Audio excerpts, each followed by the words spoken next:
Bambii Teens.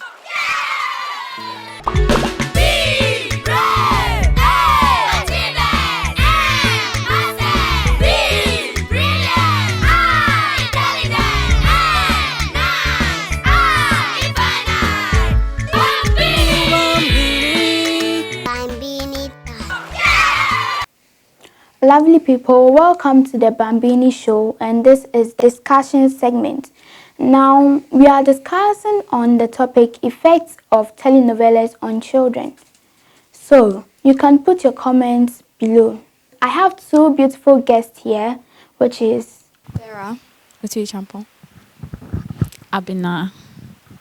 okay, so my first question goes to Vera. When we talk about telenovelas, we all know that it's a series or movie, but what do you think it is? Telenovelas are a series that depict stories that have gone on before. It's mostly about romance, yes, but it's not for young people. It's actually for adults. What about Abena? What I would say is that telenovela it is a movie. It's a movie itself that is shown in bits, that is in episodes. Because of its episode, that is how come we got the name telenovela, because it is not shown all. All is not shown, but in bits.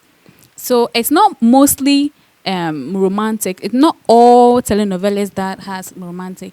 When we look at these Bollywood, I mean the Indians, you see that they show telenovelas, but then it's mostly not romance. Yeah, though they depict that picture. Okay, so thank you for your suggestions. But do you think it is good for children to be watching those kind of telenovelas? Well, okay, it serves as a sort of entertainment, but it's addictive too because it's like entertaining. So it has both good and bad sides. I would say it has an advantage and a disadvantage. The advantage is that we all learn literature in school.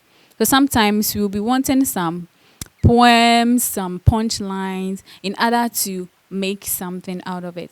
You know, these people sometimes even the way they talk could give you a clear understanding of a particular English you are battling with in school. So in some way it helps. And also those that practice drama and stuff, it gives them storyline to act on.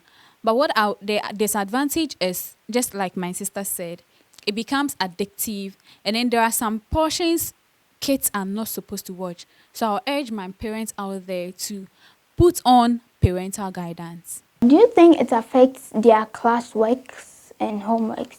It depends. If you know a way to regulate the amount of like telenovela you watch.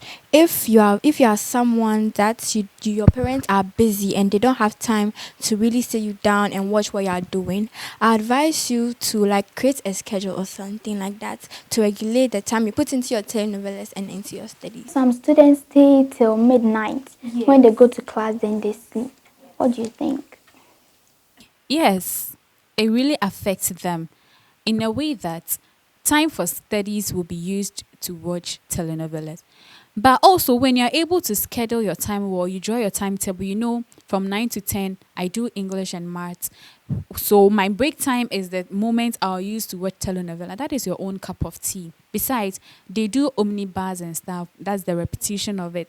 So you can decide to do your own studies. Then when it's time for the omnibus, you watch it and then you...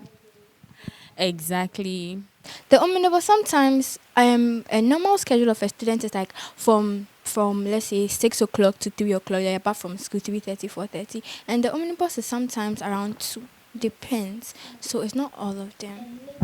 And late at night too. So. As you've heard, it's a very good suggestions they have. So if you're a child and you know you've been doing this, put a stop to it so that you'll be able to do well in your academics.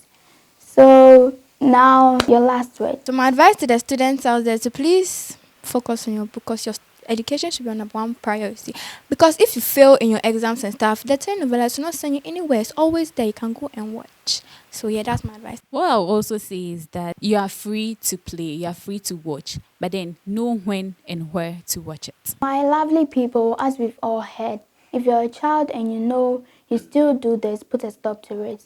Now we all say bye.